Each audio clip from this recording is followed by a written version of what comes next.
My name is Joyce Marie, and welcome to What's in Your Actor's Toolbox, the ABCs of acting. Now, we are going to nail this down by using the tools that will make you the actor you want to be, hammering out those acting talents. Now, our last session, we focused on the letter A, actor, acting, appetite. Now we're on a second lesson, and we're going to be using the letter B in our toolbox. So let's listen to the following words during our session. Believe, blocking, breathe, brilliance. Let's take the word believe, which is a word we all can relate to.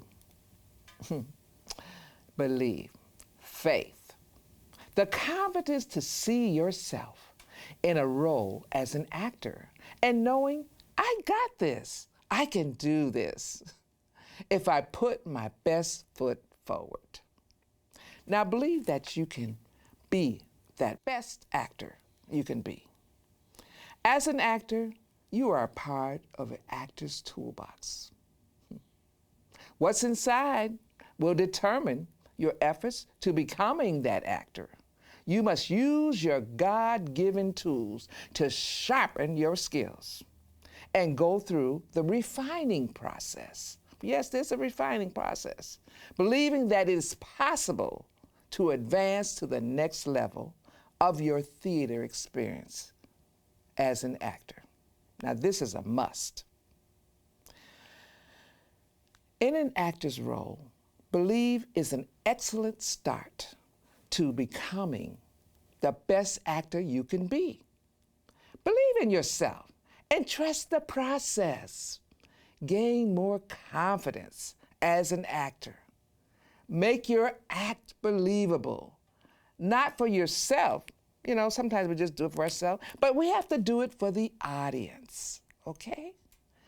You are capable of becoming the character you're portraying from start to finish.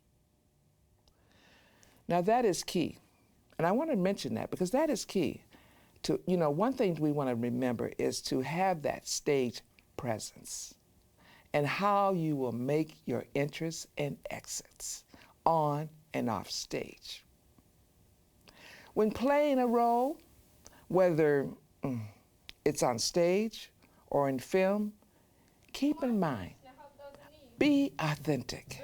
In other words, be true to that role, making it real and believable.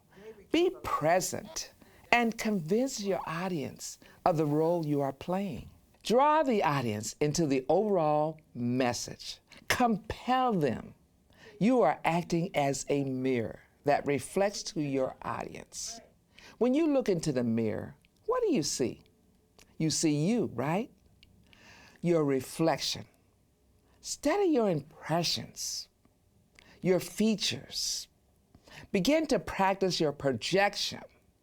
Listen to your tones, moving every muscle in your face as you express the character in which you are playing. Each one of us has an image inside of us waiting to be developed. Take, for instance, a camera. After you take the picture, there's a process for it to be developed. Before we had these high-tech cameras, of course, we have the iPhones, and you take that picture, and instantly, that picture is there. But I'm talking about the old times, the Polaroid cameras. So you had this big black case-like, and it had a cartridge inside, where you had to wait for 1 or 2 minutes to the development. Well, you would snap that picture, and all of a sudden, that through that slot of that camera, this picture would come out, a blank paper. And then you would hold that blank paper, and all of a sudden, you would see this image. You would see this image start coming forth until you saw the full picture. That's amazing. But of course, like I said, we have the new technologies today. But anyway, the film image inside of us is our gifts and talents, potential images waiting to be used or developed.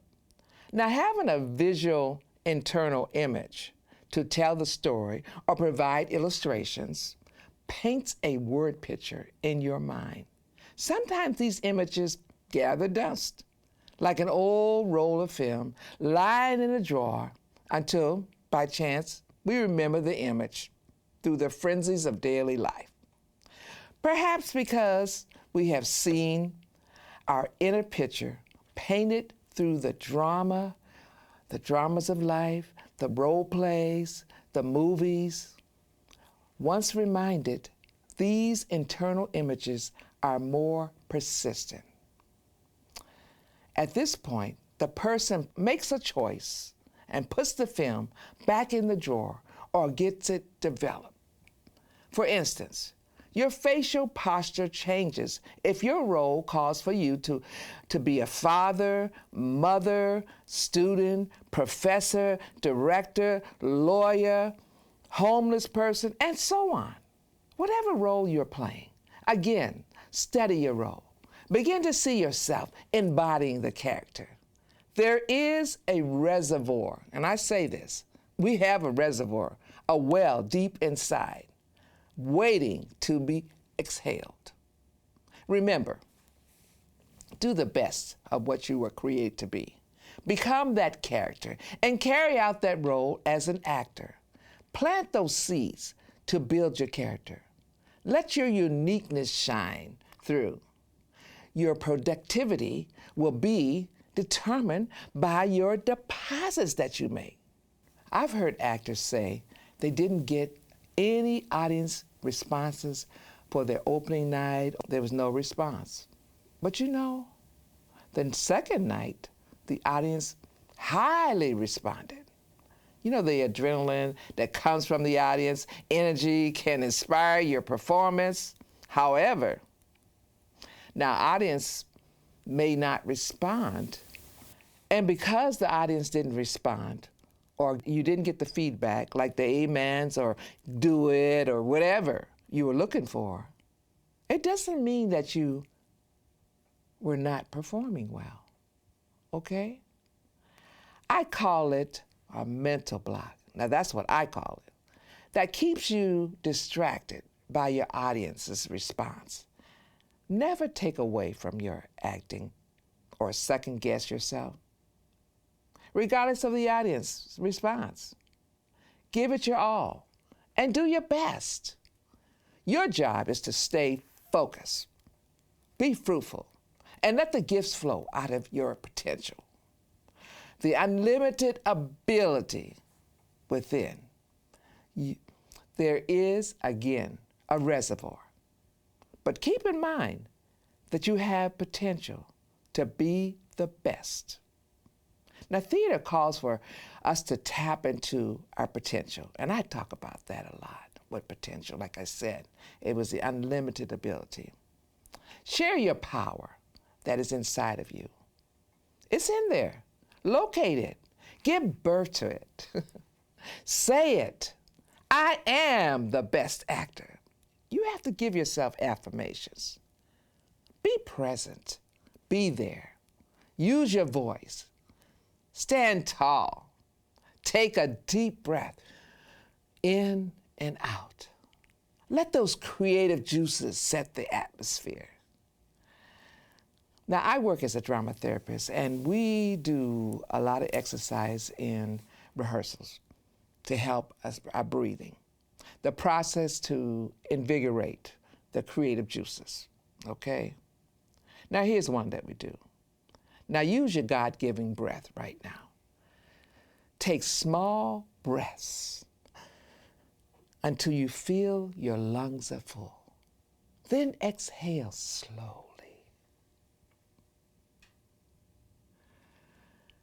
Then,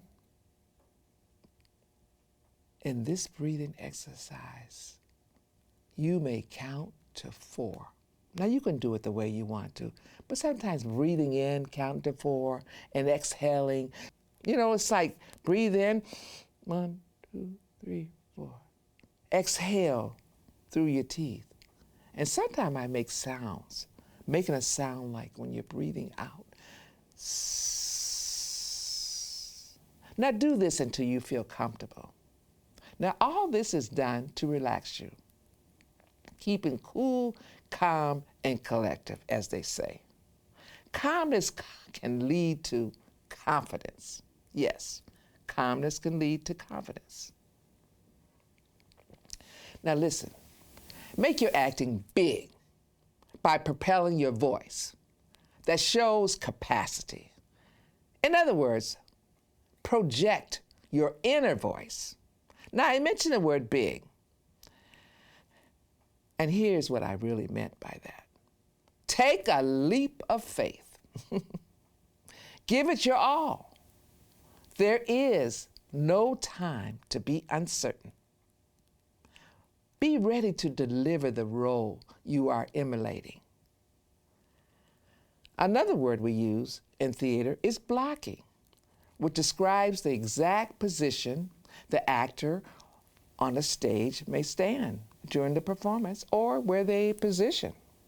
The term comes from the theater practice of a group of directors in the 19th century. They talked about the stage and showed examples where the blocks would go. But you know, that is really powerful because on stage, you have to have that stage presence and you have to know where you're going to stand.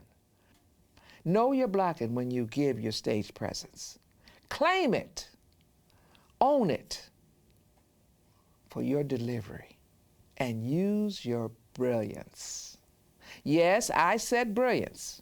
Be clever and skilled. Use your voice and the tones creatively. Bring out the authentic artist inside of you. Make a deposit inside your brilliance so you can gain more of your acting skills. And when it's all said and done, you can have time to make withdrawals from your deposits. It will have a significant impact. That's all we have for now. But keep it real until we meet next time, again, with the letter C in our toolbox. The ABCs of acting. See you next time.